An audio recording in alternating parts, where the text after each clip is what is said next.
जय हिंद, वंदे मातरम। बच्चों कैसे हो आप सभी। स्वागत है आप सभी का इलेक्ट्रोस्टैटिक्स के एक और लेक्चर में। बच्चों आज हम लोग डिस्कस करने जा रहे हैं वैद्युत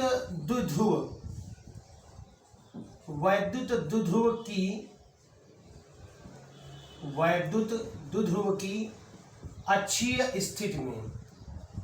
बच्चों अक्षीय स्थिति क्या है वो पीछे के वीडियो में मैंने आपको बताया था। अक्षीय स्थिति में वैद्युत क्षेत्र की तीव्रता। तो आज का टॉपिक मैंने नोट कर दिया है और आप लोगों ने ऊपर थंबनेल में वैसे देख लिया होगा कि आज क्या हम लोग डिस्कस करने जा रहे हैं। हम लोग आज डिस्कस करने जा रहे हैं electric field intensity at the axial position of an electric dipole. बच्चों अगर आपने लास्ट का वीडियो नहीं देखा है जिसमें हम लोगों ने इलेक्ट्रिक डाइपोल वैद्युत ध्रुव के बारे में बात की थी, तो बच्चों आज का आपको लेक्चर थोड़ा सा कम समझ में आएगा। तो बच्चों अगर आपने वो लास्ट लेक्चर नहीं देखा है तो ऊपर आई बटन पर क्लिक करके या प्लेलिस्ट में जा करके उस लेक्चर को आप जरूर देख लें, क्योंकि अगर आप उस लेक्चर को देख लेंगे तो ये आपके लिए बहुत ही आसान और बहुत ही इंटरेस्टिंग हो जाएगा। और मैं आपको प्रॉमिस कर रहा हूँ कि अगर आपने आज का पूरा लेक्चर देख लिया तो आपको कहीं जाने की जरूरत नहीं पड़ेगी। आपको पूरा टॉपिक बड़ी ईजिली और स्टेप बाय स्टेप समझ आएगा। तो चलिए अब हम लोगों ने हेडिंग डाल दी है तो शुरू करते हैं। मैं एज्यूम कर ले रहा हूं कि मेरे पास दो पॉइंट चार्ज हैं, माइनस क्यू और प्लस क्यू से मिलकर के बना हुआ है और इन दोनों के बीच का डिस्टेंस बच्चों 2l है। इन दोनों के बीच का जो डिस्टेंस लिया है मैंने वो 2l लिया है। मैंने लास्ट लेक्चर में बताया था कि यहाँ पर डिस्टेंस जो है वो 2l 2a 2r ली जाती है। वो क्यों लेते हैं आज आपको बहुत अच्छे समझ आएगा। यहां पर बच्चों मैंने कुछ दूर पर एक पॉइंट P एज्यूम कर लिया है जहां पर मुझे इस पॉइंट पर ये वैद्युत क्षेत्र की तीव्रता पता करनी है। ये बच्चों सेंटर ऑफ द डाइपोल है, इस द्विध्रुव का केंद्र है। अब इस द्विध्रुव के केंद्र से इस P पॉइंट की दूरी बच्चों मैं R मान ले रहा हूं। किसके सेंटर से R दूरी पर है ये पॉइंट। अब बच्चों देखिए सेंटर से क्यों माना गया, एक क्वेश्चन यहां पर भी क्रिएट हो सकता है। बच्चों सेंटर से मानने के पीछे केवल एक रीजन यही है कि अगर मान लीजिए मैं सेंटर से ना मानूं, अगर मैं यहां से मान लूं पहले वाले चार्ज से, यहां से, तो ये नाराज हो जाएंगे और यहां से मान लूं तो ये नाराज हो जाएंगे। तो दोनों को बंटवारा करके मैंने 20 से मान लिया है, ठीक है ना। अब देखिए बच्चों इस पॉइंट चार्ज इसको मैं नाम दे रहा हूं A और इसको नाम दे रहा हूं B, ठीक है। अब आप बच्चों बताइए A से क्या डिस्टेंस होगी इससे। तो बच्चों अगर हम A से डिस्टेंस लेने चलेंगे तो ये डिस्टेंस देखिए यहां से R थी और उसमें से ये L, क्योंकि बच्चों देखिए हाफ पोर्शन ये L हो जाएगा, ये आधा L हो जाएगा और आधा ये L हो जाएगा। तो मैं यहां पर लिख दे रहा हूं ये L है और ये भी L है। तो देखिए बच्चों यहां से था R यहां तक, उसमें L हटा देना है तो क्या हो जाएगा R माइनस L, ठीक। और इस B पॉइंट पर जो हमारा प्लस नेगेटिव क्यू चार्ज है उससे डिस्टेंस क्या हो जाएगी बच्चों, यहां पर वो डिस्टेंस हो जाएगी R प्लस L। तो बच्चों मैंने तीनों से डिस्टेंस लिख दी है, R माइनस L और R प्लस L। अब बच्चों इस P पॉइंट पर ये प्लस क्यू चार्ज भी इलेक्ट्रिक फील्ड लगाएगा, ये माइनस क्यू चार्ज भी यहाँ पर इलेक्ट्रिक फील्ड लगाएगा, दोनों ही अपनी अपनी इलेक्ट्रिक फील्ड लगाएंगे। बच्चों मैं पॉजिटिव क्यू चार्ज जो यहाँ पर है उसको मैं रेड से शो कर दे रहा हूँ और निगेटिव चार्ज की वजह से electric field lines away from the charge होती हैं, पीछे बता दिया था मैंने। तो यहाँ पर जो इलेक्ट्रिक फील्ड जनरेट होगा वो away to the plus Q charge होगा, ठीक है बच्चों। और देखिए दूसरा जो मेरा नेगेटिव क्यू चार्ज है, तो आपने नेगेटिव के बारे में ये पढ़ा था कि नेगेटिव की जो इलेक्ट्रिक फील्ड लाइन होती हैं टुवर्ड्स द चार्ज होती हैं। तो नेगेटिव क्यू चार्ज जब यहाँ पर इलेक्ट्रिक फील्ड लगाएगा तो वो इस तरफ की ओर लगाएगा, ठीक। मैंने दोनों को अलग अलग कलर से इसी वजह से ड्रॉ कर दिया है जिससे कि आपके लिए थोड़ा सा समझना आसान हो जाए। अब बच्चों मैं मान ले रहा हूं पॉजिटिव क्यू चार्ज जो यहां लगा रहा है इलेक्ट्रिक फील्ड वो बच्चों हो जाएगी EA, ठीक है। और जो ये नेगेटिव क्यू चार्ज लगा रहा है वो बच्चों इलेक्ट्रिक फील्ड लगा रहा है EB, ठीक है। अब यहां पर बच्चों इस पॉइंट पर P पॉइंट पर नेट इलेक्ट्रिक फील्ड क्या होगी, ये पता करने के लिए मुझे EA और EB दोनों पता होने चाहिए। तो बच्चों मैं सबसे पहले EA और EB की वैल्यू निकाल लेता हूं। तो चलिए बच्चों, EA इज इक्वल टू, आपने जो फॉर्मूला पढ़ा था बच्चों इलेक्ट्रिक फील्ड निकालने का, EA इज इक्वल टू क्या पढ़ा है आपने, 1/4 पाई एप्सिलॉन नॉट। आप यहाँ K भी लिख सकते हैं, 1/4 पाई एप्सिलॉन नॉट।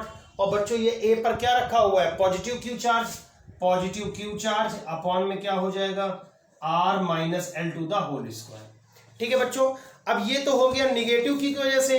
अब इसी पॉजिटिव Q की वजह से इसी तरह से बच्चों ये निगेटिव वाला भी यहाँ पर इलेक्ट्रिक फील्ड लगाएगा। तो हम चाहे आगे लिख दें, चाहे आप अपने आप लिख लीजिएगा कि इलेक्ट्रिक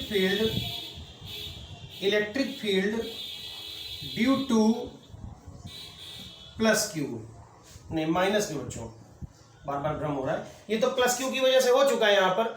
तो निगेटिव वाला Q चार्ज बच्चों यहाँ पर क्या इलेक्ट्रिक फील्ड लगाएगा आपका, तो उसके लिए फॉर्मूला में क्या लिखूंगा बच्चों, EB इज इक्वल टू क्या आ जाएगा, 1/4 पाई एप्सिलॉन नॉट। चार्ज बच्चों यहाँ पर भी देखिए Q ही है आपका, और डिस्टेंस क्या हो गया यहाँ से, R प्लस L का होल स्क्वायर। अब बच्चों EA और EB दोनों की वैल्यू अपने को मिल गई है। अब अगर हम देखें सुपर पोजिशनिंग की थ्योरी पढ़ें, जिसको हम बोलते हैं अध्यारोपण का सिद्धांत, तो बच्चों अध्यारोपण के सिद्धांत से अगर हम सुपर पोजिशनिंग की थ्योरी लगाएं और P पर नेट इलेक्ट्रिक फील्ड पता करना चाहते हैं, तो P पर electric field E is equal to the, दोनों के सम के इक्वल होगी EA और प्लस EB।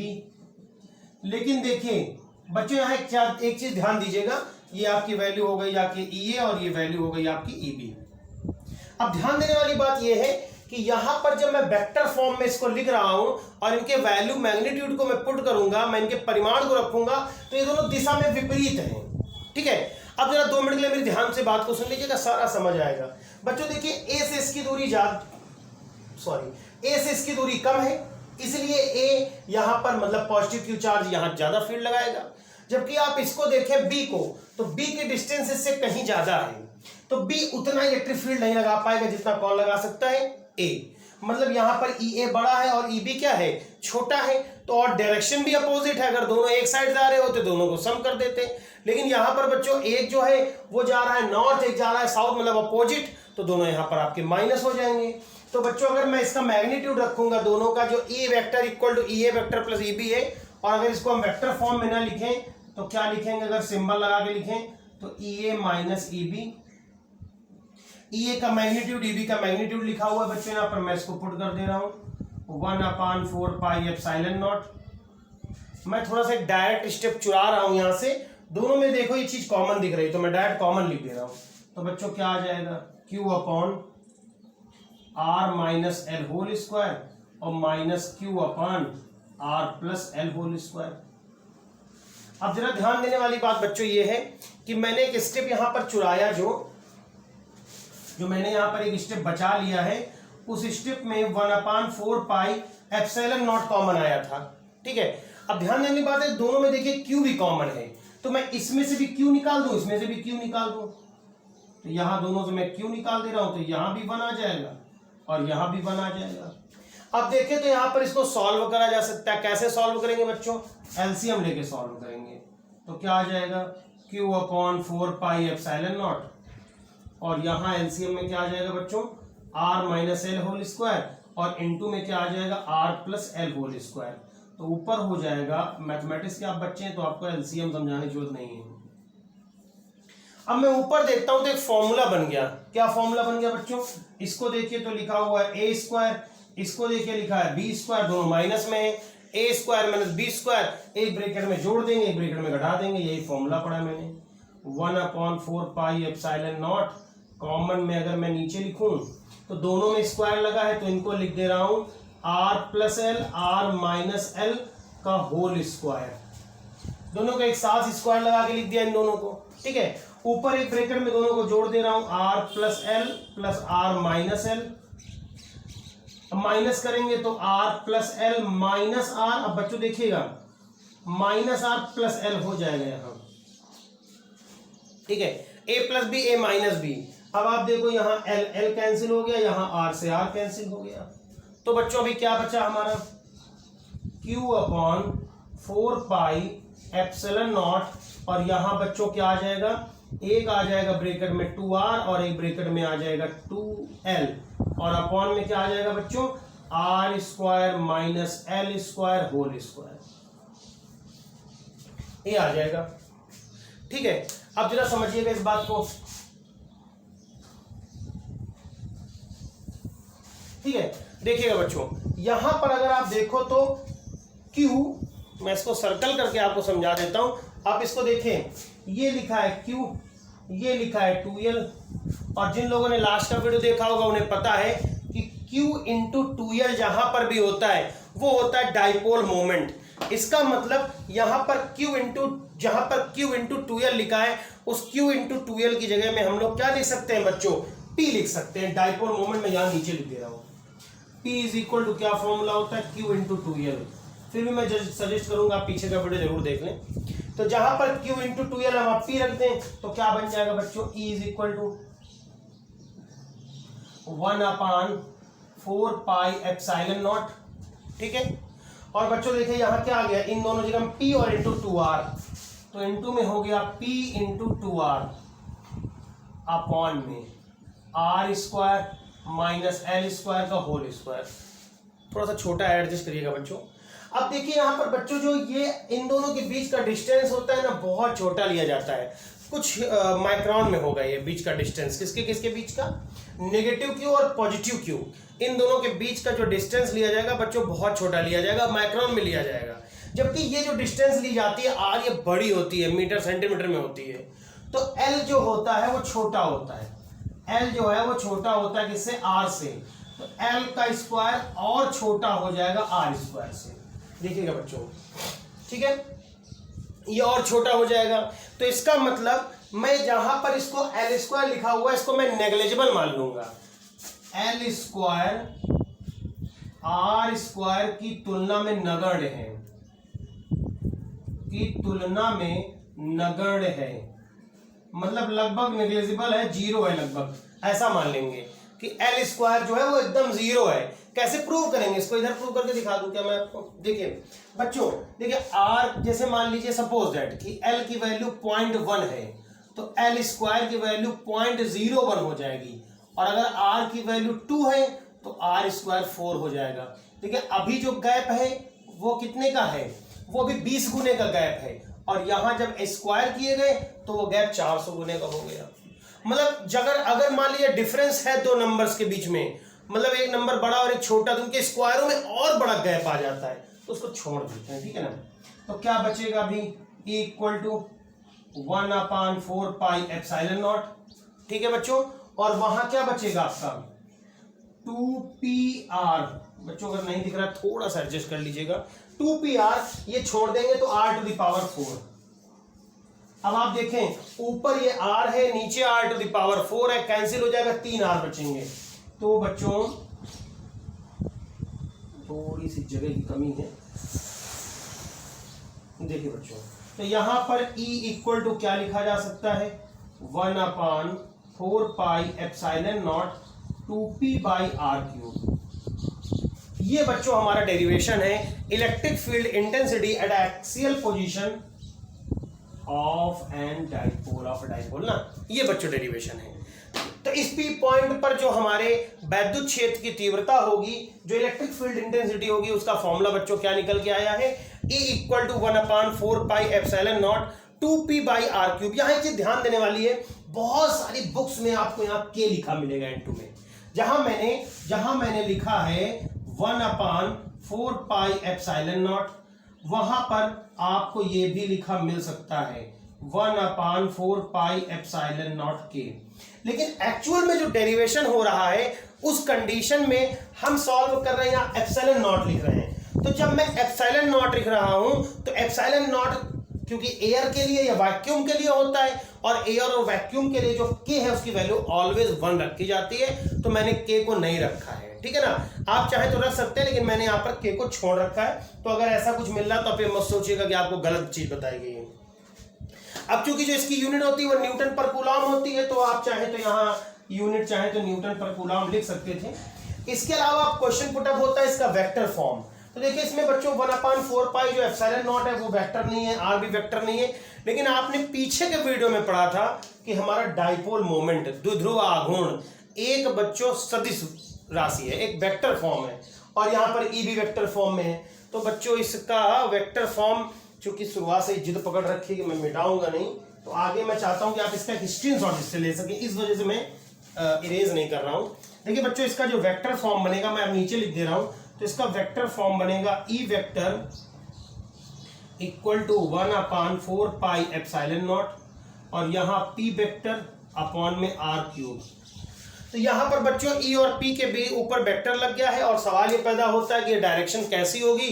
तो बच्चों आपने डाइपोल में पीछे में पढ़ा था कि किसी द्विध्रुव की जो दिशा होती है डाइपोल की, वो नेगेटिव टू पॉजिटिव की तरफ होती है। तो यहाँ पर पी का डायरेक्शन चूंकि नेगेटिव टू पॉजिटिव की तरफ होता है, इसी वजह से जो हमारा यहाँ पर इलेक्ट्रिक फील्ड इंटेंसिटी है, जो वैद्युत क्षेत्र की तीव्रता है, उसकी दिशा भी बच्चों ऋणात्मक आवेश से धनात्मक आवेश की तरफ होगी, ऋण आवेश से धनावेश की तरफ। अब इसमें क्यूरी पुटअप हो सकती है कि direction as always negative to positive क्यों लिया जाता है, तो उस सवाल का जवाब बच्चों ऊपर आई बटन में छिपा है। आप डाइपोल मोमेंट का वीडियो देखिए, वहां पर बताया गया है। फिर भी आपके मन में अगर कोई क्यूरी रह जाती है इसको लेकर के, तो आप कमेंट सेक्शन में नीचे जाके मुझे पूछ सकते हैं कि अगर इस पूरे डेरिवेशन से या कोई भी फिजिक्स में डेरिवेशन से आप एक इसका स्क्रीनशॉट ले लें बच्चों, तो मैं एक न्यूमेरिकल आपको करके दिखा देता हूँ, तो क्योंकि रिमेनिंग लेक्चर में हम लोग और न्यूमेरिकल करेंगे, पर एक इससे रिलेटेड छोटा सा न्यूमेरिकल। तो बच्चों मैं मान लेता हूँ कि मेरे पास एक इलेक्ट्रॉन है और एक प्रोटॉन है, दोनों के बीच का डिस्टेंस जो है वो 0.53 एंगस्ट्रॉम है।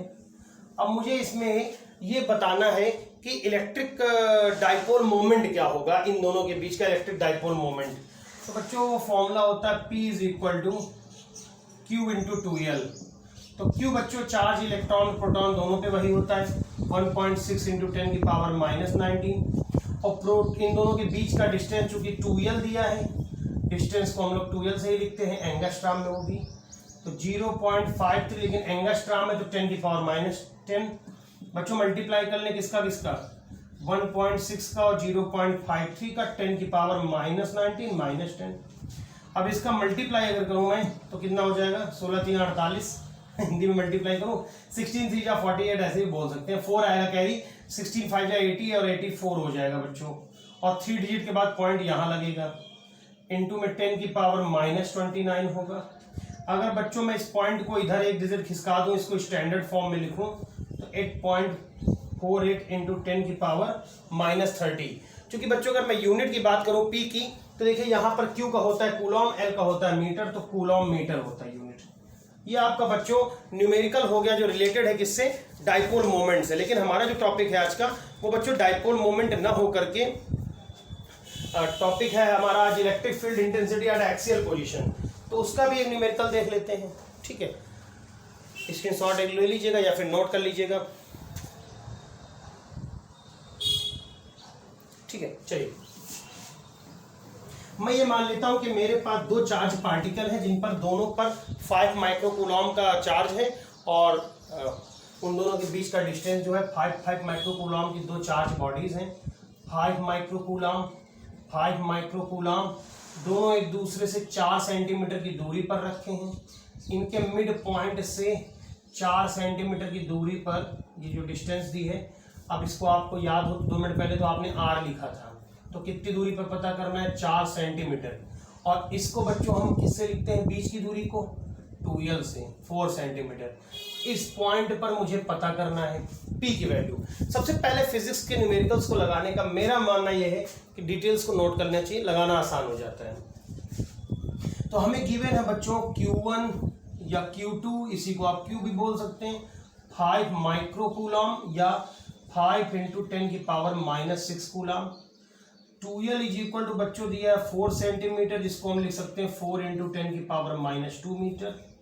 इसके अलावा आपको R दिया है कितना बच्चों, वो भी 4 सेंटीमीटर गिवन है, तो 4 इंटू 10 की पावर -2 मीटर।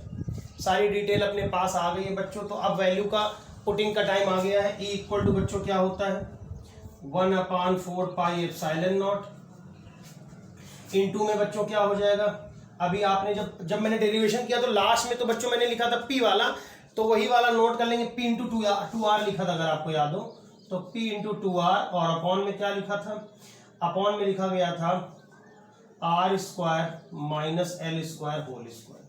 ठीक, अब बच्चों कुछ चीजों को मैं साइड में सॉल्व करूंगा, जरा देखिएगा। ये तो 1/4 पाई एप्सिलॉन नॉट है बच्चों, इसकी तो वैल्यू वैसे भी फिक्स होती है। ठीक है, इसको मैं सॉल्व करके दिखा देता हूँ। p इंटू 2r को पहले मैं सॉल्व कर देता हूँ, तो हो जाएगा p इंटू में 2r, तो p की वैल्यू बच्चों होती है q इंटू 2l इंटू में 2r, तो q की वैल्यू बच्चों क्या है, ठीक है, q की वैल्यू आप ये देखिए यहाँ लिखिए 5 माइक्रोकूलम ना, तो मैं नोट कर दे रहा हूँ 5 इंटू 10 की पावर -6, 4 इंटू 10 की पावर -2, और 2r कितना हो जाएगा बच्चों 8 इंटू 10 की पावर -2। अब बच्चों देखें 5 चौके कितना हो जाएगा 4 5 4 20, और 20 का 8 से मल्टीप्लाई करेंगे तो 160 आ जाएगा बच्चों ये टोटल, 5 चौको 20 और 160, 160 इंटू 10 की पावर देखिए 6 2 8 और 2 10, तो ये एक वैल्यू हमारे पास हो गई जो अपने को ऊपर रखनी है। ठीक है ना, अभी नीचे भी रखना है, देखो क्या रखना है, R square minus L square, तो उसको भी सॉल्व कर देता हूँ। R square minus L square, R की वैल्यू बच्चों वो लिखी है कितनी 4 इंटू 10 की पावर -2, ठीक है, इसका होल स्क्वायर कर सकते हैं, और ये बच्चों एल देखिए ये 2l है, एल की वैल्यू 2 होगी बच्चों, 2 इंटू 10 की पावर -2 का होल स्क्वायर, ये कितना हो जाएगा 16 इंटू 10 की पावर -4, और ये हो जाएगा 2 का स्क्वायर कितना हो जाएगा बच्चों 4 इंटू 10 की पावर -4, दोनों को माइनस करेंगे बच्चों 12 इंटू 10 की पावर -4 हो जाएगा। तो मैंने सारी वैल्यू बच्चों निकालनी, इससे फायदा क्या हुआ कि मैं ये सारे वैल्यू जो उठा के वो डायरेक्ट वहां पे पुट कर दूंगा, और इसकी वैल्यू बच्चों 1/4 पाई एप्सिलॉन नॉट की तो पता ही आप सभी को क्या होती है। ठीक है, क्या वैल्यू होती है 9 इंटू 10 की पावर 9, इंटू में आप देखें ऊपर क्या लिखना है 160 इंटू, बच्चों ऐसा करें कि इसको मैं 160 को 16 इंटू 10 की पावर -9 भी लिख सकता हूँ। ठीक है, ऐसा करने का क्या फायदा होगा दिखाता हूँ मैं आपको। और जो नीचे वैल्यू निकाली है वो बच्चों देखिए R square minus L square की निकली, इसका होल स्क्वायर करेंगे तो हो जाएगा 144 इंटू 10 की पावर, इसका करेंगे तो -8 हो जाएगा। ठीक है, अब मैंने सारी वैल्यूज पुट कर दी, जरा ध्यान दीजिएगा बच्चों, बड़ा आसान हो गया। देखिए 16 9 क्या हो जाएगा 144, पूरा कैंसिल हो गया, 10 की पावर 9, 10 की पावर -9 को कैंसिल कर देगा, मतलब बचा क्या 1/10 की पावर -8, जो ऊपर जाएगा 10 की पावर 8 आ जाएगा। ठीक है, अगर आप यूनिट निकला चाहे तो इलेक्ट्रिक फील्ड इंटेंसिटी को भाई न्यूटन पर कूलॉम लिख सकते हैं आप चाहे न्यूटन पर। तो मेरे हिसाब से आपको न्यूमेरिकल आपने देख लिया होगा, इसका एक स्क्रीनशॉट ले लीजिए। मैं फिर से बता देता हूँ, 2 चार्ज पार्टिकल है जिन पर दोनों पर 5 माइक्रो कूलॉम का चार्ज है बच्चों, और वो 4 सेंटीमीटर के डिस्टेंस पर है, और उनके सेंटर से 4 सेंटीमीटर की दूरी पर ही हमें इलेक्ट्रिक फील्ड इंटेंसिटी निकालनी थी। मैंने डिटेल्स नोट करी, उसके बाद मैंने 2 वैल्यूज को साइड में सॉल्व किया और फिर वैल्यू यहाँ पर पुट करके सॉल्व कर दिया। अगर कोई सी बात आपको नहीं समझ आई तो नीचे कमेंट सेक्शन में जाके जरूर बताइए। अगर आपको पसंद आया है वीडियो या लगता है कि हाँ आपके लिए कुछ मेहनत की गई है तो आप इसको शेयर कर दीजिए, अपने दोस्तों को बताइए कि आप चैनल में जाके तैयारी कर सकते हैं। न्यूमेरिकल्स के अलग से वीडियो बनते रहेंगे, वीडियो कैसा लगा वो अगर आप मुझे बताएंगे तो मैं सुधार कर सकता हूँ आपके लिए, क्योंकि चैनल बनाया गया है। माता पिता का सम्मान करिए, ईश्वर पर आस्था रखिए, और सैनिकों का किसानों का जरूर सम्मान करिए। जय हिंद, वंदे मातरम।